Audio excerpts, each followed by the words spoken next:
출애굽기 2장은 한 아기가 태어난 이야기로 시작이 됩니다. 그러나 그 이야기는 단순한 한 가정의 찾아온 기쁨이나 한 생명의 출생을 기록한 사건이 아닙니다. 하나님께서 한 시대의 구원을 준비하시는 섭리의 역사를 우리에게 보여주는 말씀입니다. 당시 이스라엘 백성은 애굽에서 극심한 고통과 압제 속에 살아가고 있었습니다. 바로는 이스라엘 민족의 번성을 두려워하여 남자 아이를 낳으면 모두 죽이라는 잔인한 명령을 내렸습니다. 생명이 존중받지 못하고 미래에 대한 희망조차 보이지 않는 어두운 시대였습니다. 이스라엘 사람들에게는 정말 절망밖에 보이지 않는 그런 암흑 같은 상황이었죠. 그런데 바로 그 절망의 한 가운데서 하나님은 한 생명을 태어나게 하십니다.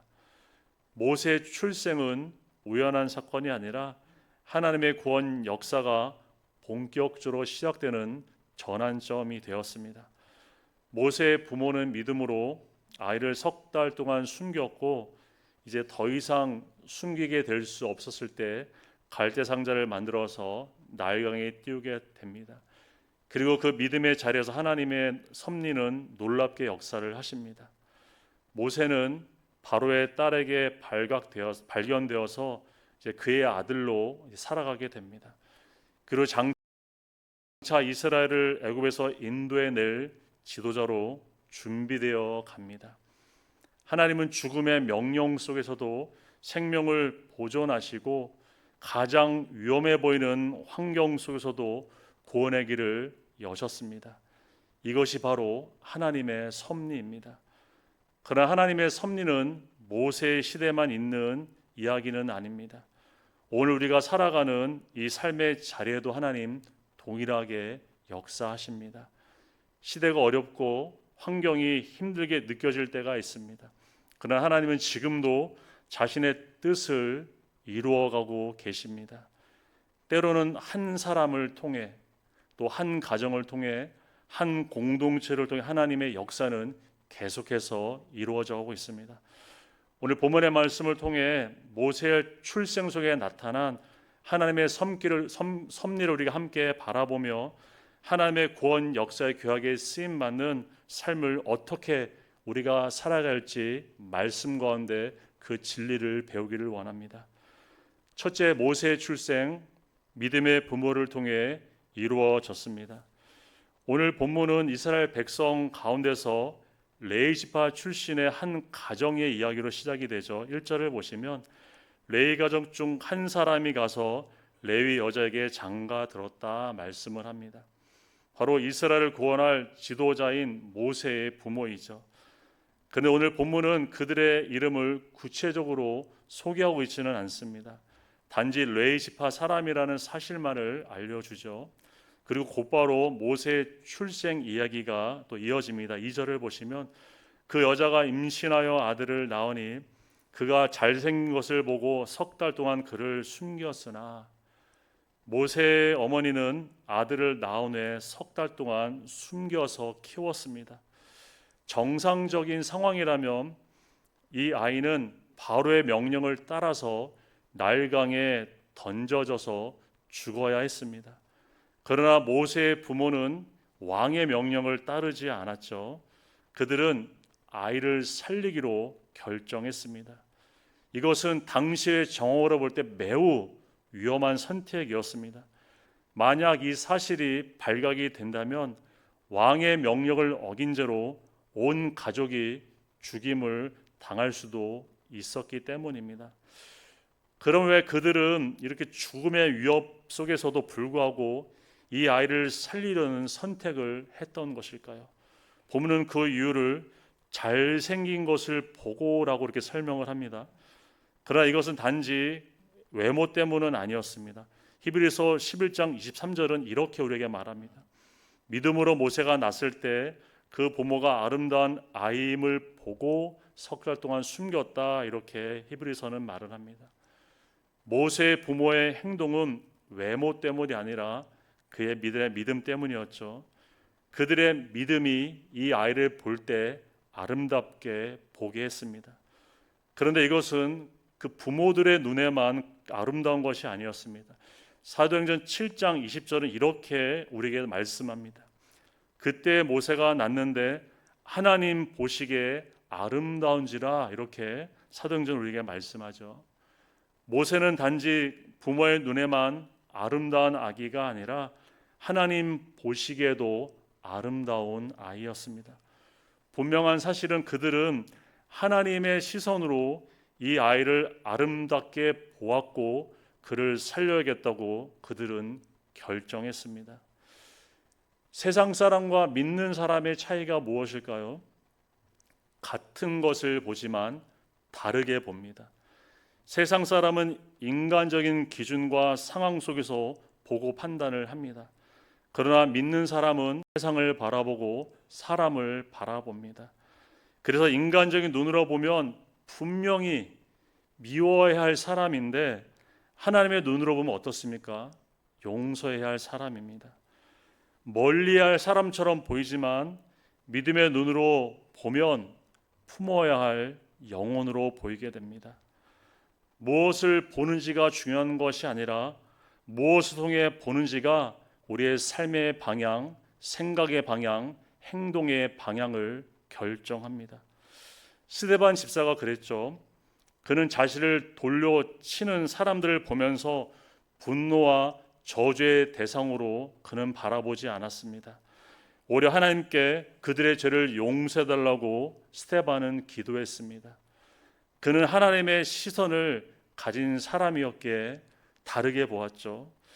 반면에 요나는 이스라엘의 대적인 느헤 사람들이 용서받는 것을 보고 그는 기뻐하지 못했습니다. 오히려 그는 분노했습니다.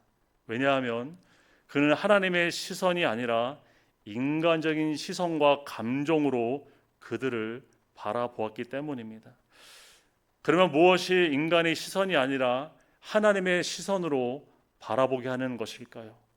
바로 믿음입니다. 믿음이 있는 사람은 하나님의 시선으로 바라봅니다. 같은 상황을 보지만 믿음이 있는 사람은 그 속에서 하나님의 뜻과 하나님의 계획을 바라봅니다. 본문에서 모세의 부모는 레이지파 사람이라고 소개가 되고 있죠. 레이지파는 훗날에 하나님을 섬기는 제사장 지파가 됩니다. 이것은 모세의 부모가 단순한 부모가 아니라 하나님을 경외하는 믿음의 사람들이었음을 보여줍니다. 그리고 히브리서 11장 23절에도 보면 믿음으로 모세가 났을 때 모세의 부모가 왕의 명령보다 하나님을 더 경외했다고 말을 하고 있죠. 우리는 사람의 권위에도 순종해야 합니다. 그러나 사람에게 순종하는 것이 하나님께 불순종하는 일이 될 때는 우리는 하나님의 권위 앞에 순종해야 합니다. 믿음이란 세상 사람들이 하자는 대로 따라가는 것이 아니죠. 믿음은 하나님의 기준으로 살아가는 것입니다. 세상의 권위와 하나님의 권위가 충돌될 때 우리는 더 높으신 하나님께 우리는 순종하는 삶을 살아야 합니다. 그러나 사람을 두려워하면 결국 우리는 믿음으로 살지 못하겠죠. 사람의 눈치를 보고 사람의 평가에 우리가 붙들리면 우리는 하나님의 뜻보다 세상의 흐름 가운데 우리는 살아가게 됩니다. 그러나 사람을 두려워하기보다 하나님을 경외하는 믿음으로 살아갈 때 그 믿음이 우리를 하나님의 크신 구원의 역사 가운데 이루는 은혜의 통로로 살게 합니다. 하나님은 믿음의 사람을 통해 자신의 뜻을 이루어 가십니다. 성경은 하나님께서 믿음의 사람들을 사용하셔서 구원의 역사를 이루어 가시는 구원의 이야기입니다. 메시아이신 예수 그리스도께서 이 땅에 오시기까지 하나님은 많은 믿음의 사람을 통해서 그 길을 예비하시고 준비하셨습니다. 그리고 예수님께서 십자가에서 죽으시고 부활하신 후에도 믿음의 사람을 통해서 이 구원의 기쁜 소식을 세상에 전파하게 하셨습니다. 지금도 하나님은 동일하게 믿음의 사람을 통해서 이 땅 가운데 구원의 역사를 이루어 가십니다. 우리도 이렇게 개인으로 보면 무명의 사람들입니다. 여러분 유명하십니까? 세상은 우리의 이름에 주목하지 않죠. 그러나 하나님은 우리를 주목하십니다. 특별히 우리의 믿음을 하나님 주목하십니다. 하나님은 지금도 자신의 구원의 역사를 이루어 가시며 그 거룩한 역사 속에 저와 여러분을 귀한 일꾼으로 사용하시길 하나님 원하십니다. 그럼 우리는 하나님의 뜻을 이루기 위해 사람의 시선이 아니라 하나님의 시선으로 세상을 바라보고 상황을 바라보고 사람들을 바라보아야 합니다. 우리가 하나님의 시선으로 바라볼 때 죽어야 할 사람이 아니라 살아야 할 사람으로 우리는 영혼들을 바라볼 수 있습니다. 하나님의 시선으로 공동체를 바라볼 때 우리는 그들을 나의 위험을 감수하더라도 반드시 살려야 하는 존귀한 생명임을 우리는 믿음으로 바라보게 됩니다. 하나님은 오늘도 믿음의 사람을 통해 구원의 역사를 이루어 가십니다. 그럼 우리는 하나님의 시선으로 영혼을 바라보는 믿음으로 영혼을 살리는 이 귀한 일에 저와 여러분이 온전히 하나님 앞에 드려지기를 주님의 이름으로 축복합니다. 둘째, 모세의 부모 자신들이 할 수 있는 최선을 다하고 그 결과는 하나님께 맡겼습니다. 3절을 보시겠습니다. 더 숨길 수 없게 되매 그를 위하여 갈대 상자를 가져다가 역청과 나무진을 칠하고 아기를 거기에 담아 나일 강가 갈대 사이에 두었다. 성경은 말합니다. 아이가 태어난 지 석 달이 지나자 더 이상 몰래 키울 수 없게 되었습니다. 근데 사실 모세의 부모의 행동은 처음부터 한계가 있는 행동이었죠. 계속해서 이 아이를 애굽 사람들의 눈을 피해서 키울 수는 없었습니다. 아이가 점점 자랐고 울음소리도 점점 커져가면서 더 이상 몰래 숨길 수 없는 그 한계점에 이르게 된 것입니다. 그래서 모세의 부모는 아이를 자신의 손에서 떠나 보내야 하는 그 힘들고 어려운 결정을 하게 되죠. 그러나 우리가 여기서 기억해야 할 중요한 사실은 더 숨길 수 없게 되었을 때까지 그 시점까지 약 석 달 동안 그들은 아이를 최선을 다해서 지켜냈다는 사실입니다. 이 기간은 모세의 부모에게 있어서는 자신들이 할 수 있는 최선의 시간들이었습니다. 그들은 자신들의 책임을 포기하지 않았습니다. 자신들이 할 수 있는 모든 방법을 통하여 최선을 다해 아이를 보호했습니다. 그 석 달 동안 그들의 마음이 어땠을까요? 매일매일이 참 조마조마했겠죠. 혹시 애굽의 감시에 걸리지 않을까 아마 잠도 잘 자지 못했을 것입니다. 믿음은 우리가 하나님을 신뢰하기 때문에 아무것도 하지 않는 것이 아닙니다. 믿음은 될 때면 되라는 마음으로 가만히 있는다고 해서 해결되는 것도 아니죠. 믿음은 우리가 하나님을 신뢰하기 때문에 우리가 할 수 있는 최선을 다하는 것입니다. 우리가 신앙생활에 있어서 넘어지는 이유 중 하나는 믿음과 은혜를 잘못 적용하기 때문입니다. 우리는 때로 최선을 다해야 할 자리에서 은혜를 핑계로 자신의 불성실함을 합리화할 때가 있습니다. 은혜로 한다는 말은 맞는 말이죠. 그러나 그 말 뒤에 숨어서 하나님 앞에 준비해야 할 책임을 소홀히 한다면 그것은 바른 믿음의 태도가 될 수 있을까요? 우리는 하나님 앞에서 우리가 할 수 있는 최선을 다해 드려야 합니다. 맡겨진 자리에서 봉사도 사역도 우리는 정말 성실하게 감당하며 살아야 합니다. 믿음은 우리의 책임을 내려놓는 것이 아니라 그 자리에서 책임을 다하는 것입니다. 그러니까 우리가 할 수 있는 최선을 다한 그 이후에 비로소 그 모든 결과는 하나님의 은혜에 우리는 맡겨드리는 것입니다. 인간의 최선이 물론 하나님의 뜻을 이루지는 못합니다. 그러나 하나님은 우리의 중심과 우리의 충성을 하나님 보십니다. 그 하나님은 우리의 순종과 헌신을 사용하셔서 하나님의 구원 사역과 하나님의 뜻을 이루어 가십니다. 모세의 부모는 더 이상 숨길 수 없는 상황이 되었을 때 어떻게 했습니까?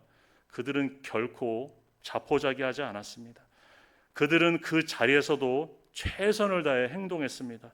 3절 중간절부터 다시 보시면 그를 위하여 갈대 상자를 가져다가 역청과 나무 진을 칠했다 말씀을 합니다.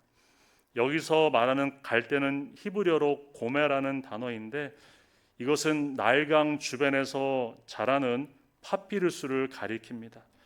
이 파피루스는 우리 손가락만큼 굵다고 하네요. 이것으로 종일도 만들고 심지어 배도 만들었다고 합니다. 모세의 부모는 이 아이를 담을 상자를 준비함에 있어서도 대충하지 않았습니다. 최선을 다해 좋은 곳으로 준비했습니다. 그들은 아이를 그냥 강에 내어버린 것이 아니라 믿음으로 최선을 다해 준비해서 하나님께 맡겼습니다. 그리고 그 갈대 상자를 어떻게 했습니까? 역청과 나무진을 정성껏 칠했죠. 왜 그랬습니까? 상자 안에 물이 들어오지 않도록 하기 위해서였겠죠. 이렇게 모세의 부모는 아이를 나일강에 두기까지 자신들이 할 수 있는 최선을 준비하고 하나님께 드렸습니다. 그들은 믿음이 있었는데 왜 이렇게까지 최선을 다한 행동을 그들은 했던 것일까요?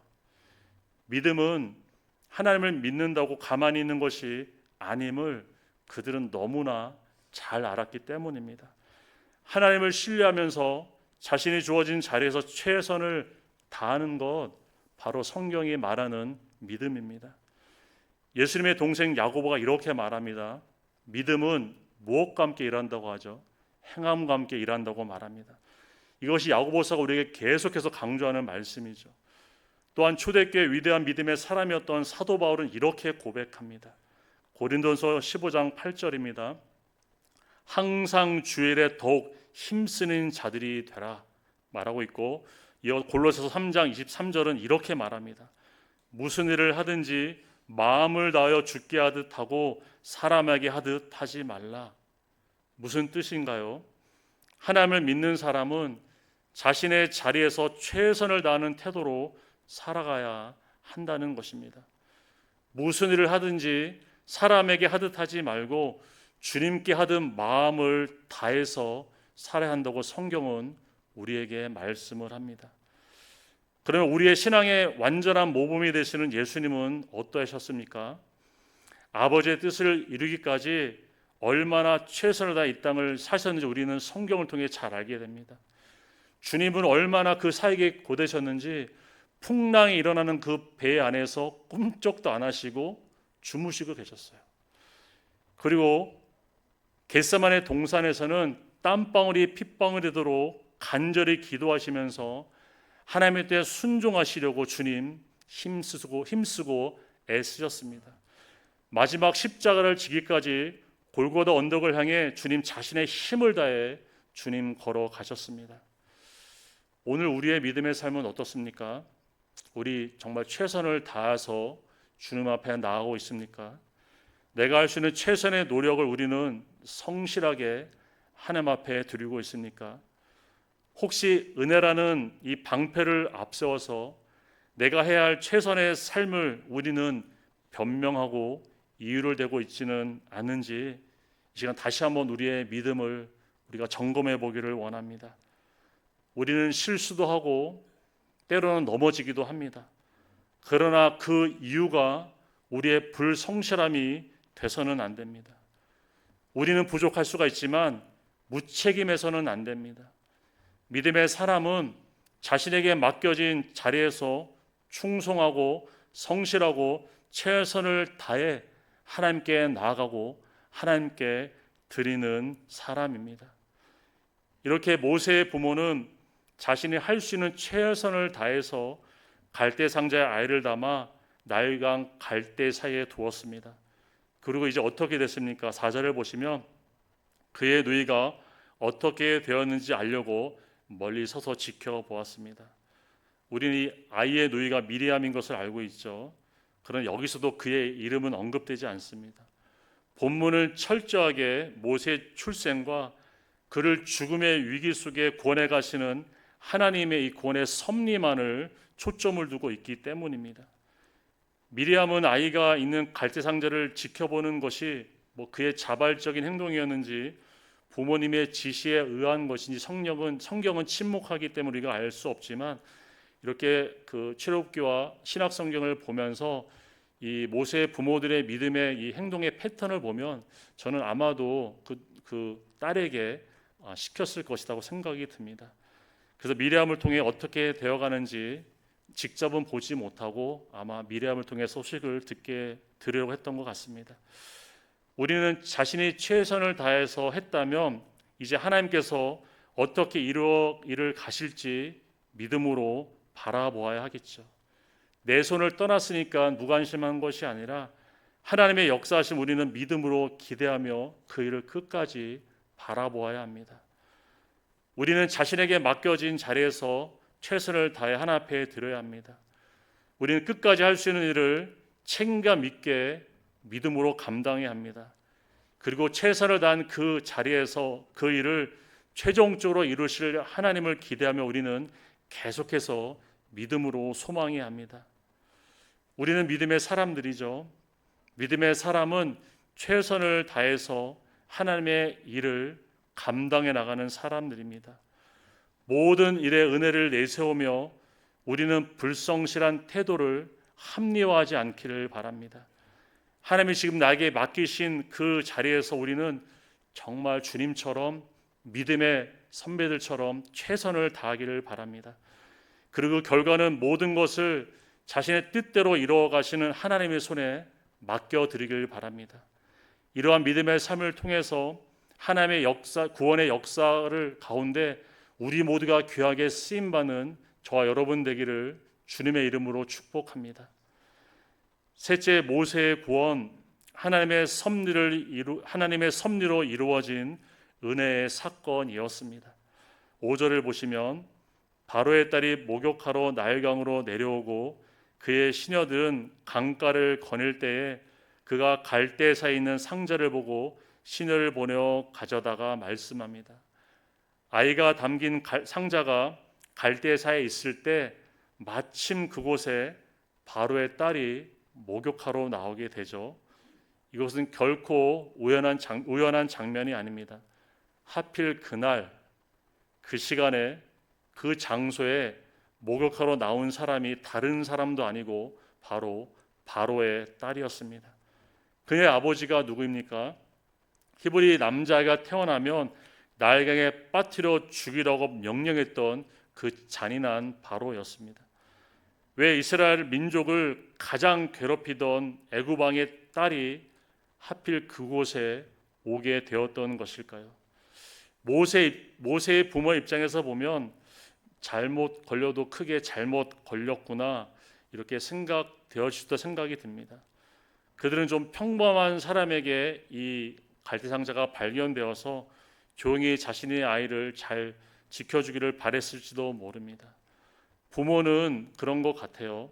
우리 자녀가 세상에서 잘되고 성공하기를 바라는 마음도 있지만 무엇보다 무탈하게 건강하게 잘 지내는 것이 가장 큰 소망인 것 같습니다.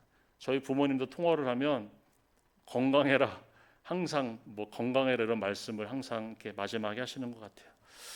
그런데 지금 이 아이 앞에 있는 것은 이스라엘을 압제하고 고통 가운데 몰아넣고 있는 그 무서운 그 바로의 딸이었습니다. 그러나 바로 그 순간 하나님은 우리가 생각하지 못하는 방식으로 구원의 길을 열어가시죠.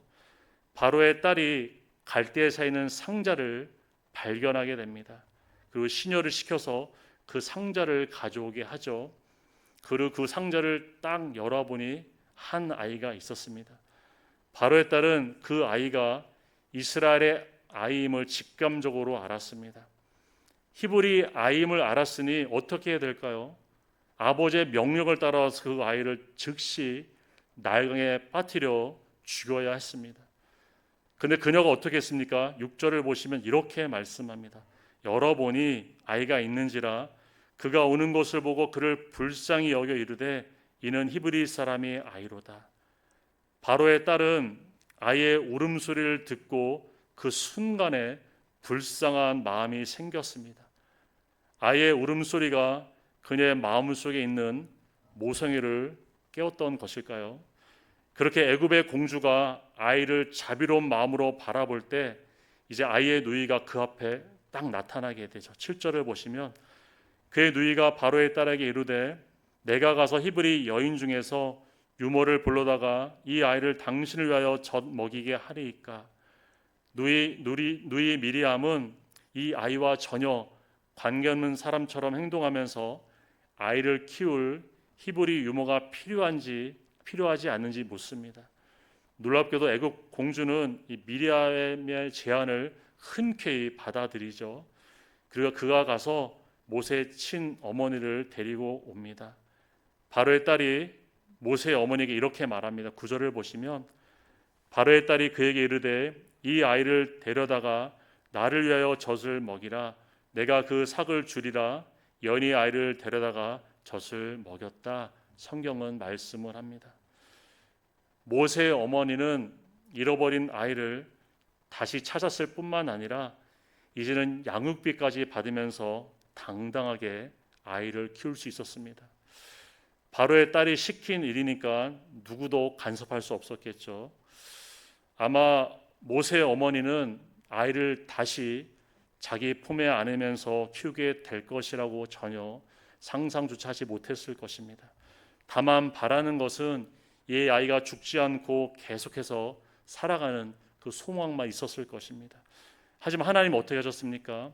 믿음으로 최선을 다해 살아갔던 하나님께 드렸던 모세의 부모에게 다시 아이를 돌려주었고 젖을 뗄 수 있는 시간까지 길을 키울 수 있는 은혜의 시간, 축복의 시간 하나님 허락해 주셨습니다.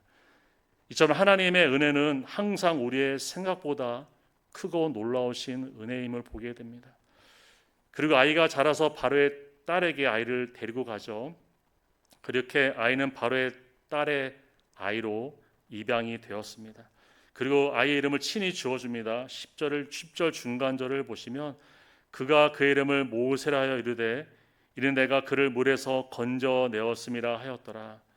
모세라는 이름은 말씀처럼 건져냄이라는 의미가 담겨 있습니다. 모세는 물에서 건짐을 받은 사람이었습니다. 하나님의 은혜로 물에서 모세는 구원을 받았습니다. 그런데 하나님은 훗날 모세를 어떻게 사용하시죠? 이스라엘 백성이 홍해 가운데 있을 때 그 물에서 하나님 모세를 통해 백성들을 건져내십니다.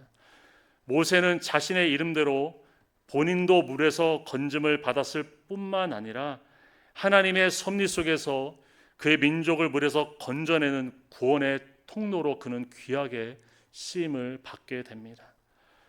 모세를 갈대 상자로 만들어 물에 띄운 것은 부모의 계획이었습니다.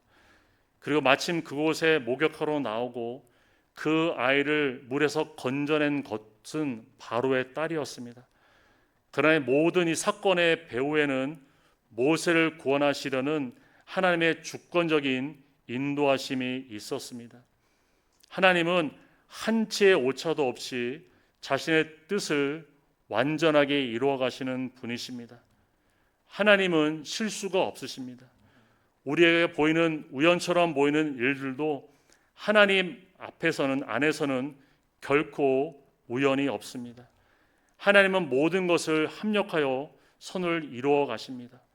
바로 그 하나님께서 모세의 생명을 지켜주시고 구원의 길을 그를 통해 이스라엘 백성을 구원하는 구원의 지도자로 준비해 가십니다. 하나님은 역사의 주인이십니다. 그리고 하나님은 온 우주의 통치자이십니다. 장차 이스라엘 백성을 애굽의 압제에서 구원할 지도자인 모세를 하나님은 이 죽음의 위협 속에서도 지켜주셨습니다. 그리고 애굽에서 가장 안전한 곳이라고 할 수 있는 왕궁에서 공주의 아들로 하나님은 살아가게 하셨습니다. 사단은 바로를 통해 모세를 죽이려고 했지만 하나님은 그를 살려주셨습니다. 사단은 이스라엘 민족의 소망을 끊으려고 했지만 하나님은 그 소망을 바로의 궁중에서 자라게 하셨습니다. 이것이 바로 하나님의 섭리의 역사임을 우리가 보게 됩니다. 그러면 우리는 어려운 상황 가운데 낙심하거나 또 우리 절망하지 말아야 합니다. 지금 우리가 겪고 있는 고난과 위기 속에서도 하나님 여전히 우리 가운데 일하고 계십니다. 우리에게 필요한 것은 믿음을 따라 우리가 할 수 있는 일을 지금 나의 이 자리에서 최선을 다하며 살아가는 것입니다. 그리고 이외의 결과는 하나님께 맡겨드리는 것입니다.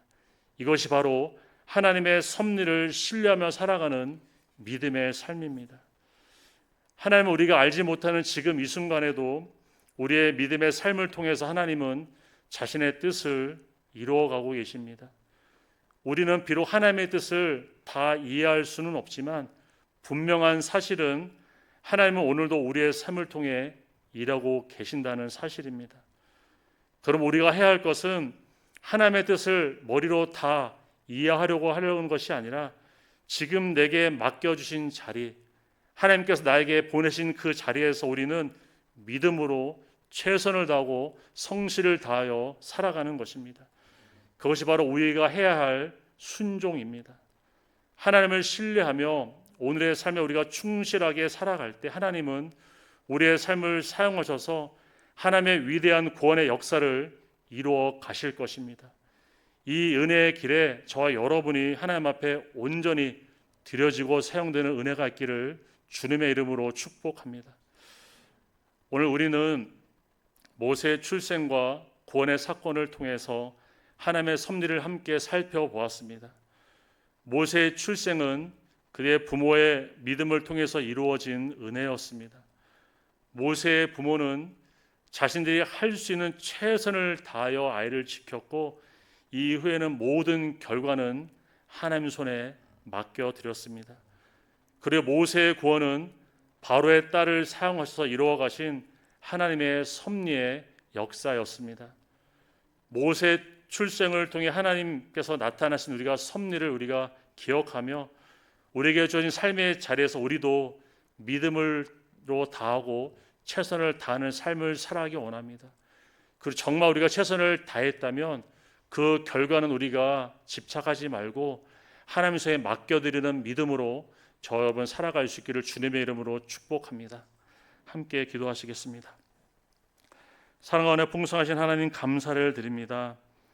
모세의 출생과 그의 구원의 역사 속에 일하신 하나님의 섭리를 바라보며 우리를 향하신 하나님의 계획하심 있음을 우리도 믿음으로 바라보게 하시니 감사를 드립니다. 하나님 어떠한 상황 속에서 우리는 낙심하거나 포기하지 않도록 우리의 마음을 굳게 붙잡아 주시옵소서. 내게 주어진 그 자리에서 우리가 할 수 있는 최선을 다해 하나님 앞에 믿음으로 살아갈 수 있도록 인도하시고 함께하여 주시옵소서. 그리고 그 모든 결과는 협력할 선을 이루어 가시는 하나님의 손에 맡겨드리는 우리들의 믿음의 삶이 될 수 있도록 성령님 인도하여 주시옵소서. 하나님 우리에게 향하신 하나님의 뜻을 우리는 미처 다 알지 못하지만 지금 내가 할 수 있는 그것을 충성을 다해 하나님께 드림으로 우리 모두가 하나님의 구원 역사에 귀하게 쓰임받는 복된 삶, 믿음의 삶이 될 수 있도록 하나님 붙잡아 주시고 함께하여 주시옵소서.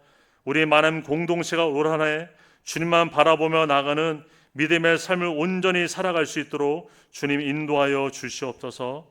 모든 것을 감사드리며 예수님의 이름으로 기도 올려드립니다. 아멘.